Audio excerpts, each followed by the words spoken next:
Bonjour à tous. Aujourd'hui, nous sommes à Bria, dans l'est de la République centrafricaine, dans le camp de déplacés de PK3, qui accueille plus de 23 000 personnes. Certains parmi vous se souviennent peut-être qu'on a beaucoup parlé de la Centrafrique en 2013-2014, lorsqu'une crise politique a débouché sur un coup d'État et un conflit d'une extrême violence. La Seleka, coalition composée majoritairement de combattants musulmans venus du nord-est du pays, a renversé le pouvoir de François Bozizé en mars 2013. Aux exactions des Seleka ont répondu très rapidement les violences de masse des anti-Balaka, milices majoritairement chrétiennes, qui se sont retournées contre les populations musulmanes.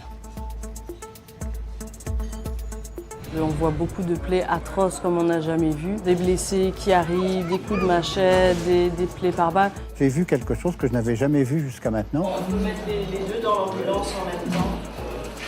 Bilan, des milliers de morts, 400 000 déplacés à l'intérieur du pays et 300 000 dans les pays limitrophes. Alors depuis, il y a eu l'envoi de troupes internationales, une mission de maintien de la paix, la mise en place du processus de désarmement des groupes armés, l'élection d'un nouveau président, bref, autant de facteurs qui devaient aider au redressement du pays.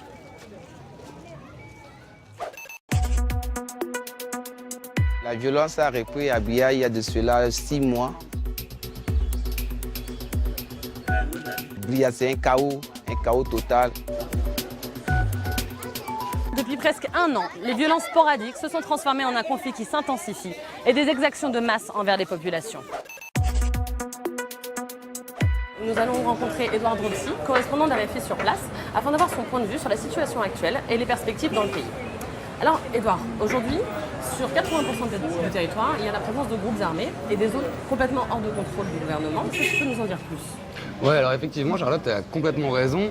Typiquement, toute la partie ouest est plus ou moins contrôlée par le gouvernement. Il y a des préfectures, il y a des présences de gendarmes. Tout l'est et tout le nord-ouest est complètement contrôlé par les groupes armés dans une logique de prédation pour le contrôle des ressources naturelles, pour des petits contrôles de pouvoirs locaux. Dans ce pays, on assiste à des alliances de circonstances qui sont régulièrement des alliances contre nature. Typiquement, des Seleka qui s'allient aux anti-Balaka contre d'anciennes factions également rivales de la Seleka, toujours pour ce contrôle des territoires, ce contrôle des ressources minières et dans cette logique de prédation, une situation où les cartes sont complètement brouillées. Typiquement, en ce moment, on est en saison des pluies, donc c'est clairement la trêve des confiseurs normalement entre les groupes armés. On voit que les massacres continuent, on voit que la Seleka cherche un petit peu à se réunifier.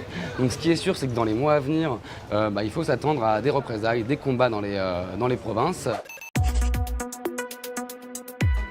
À Bria, nous sommes allés à la rencontre de ces personnes qui vivent ce conflit au quotidien afin de vous permettre de mieux comprendre la situation au travers de leurs témoignages.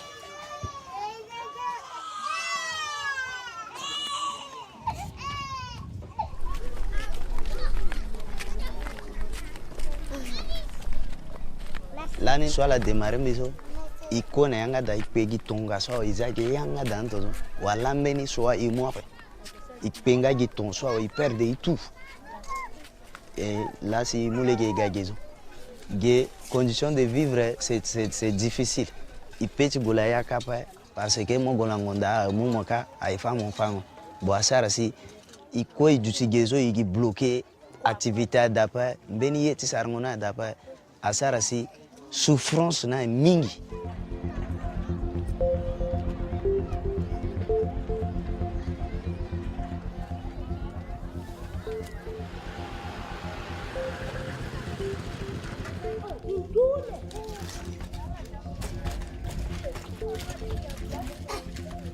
Tigiti marala te las ming baka eske mi ping bapa shona iwambi amne ngek mi so baba cha ki islam te las ming bana piaka agbara kato ala ki diala ki fala mi jato sa bala ko avona simi fonga ko mi foko namne ngala te amin pa fa iwara wa pisanga ki popote yona ilanga ginanto mbeta zambia modisi gito so ngombe ko na mbege amne yaki te injona mbeta sama ba.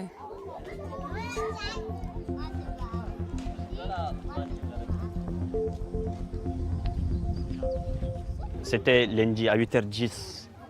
Ils sont venus nous attaquer et puis c'était des gens qui sont très nombreux, lourdement armés. On a connu cette situation pendant au moins 7 mois de novembre 2016 jusqu'à mai-avril 2017. Donc durant tous ces mois, les musulmans et les anti-Balaka sont ensemble et ils chassent uniquement la communauté Peul. Parce que nous sommes Peul. Il n'y a pas une autre raison.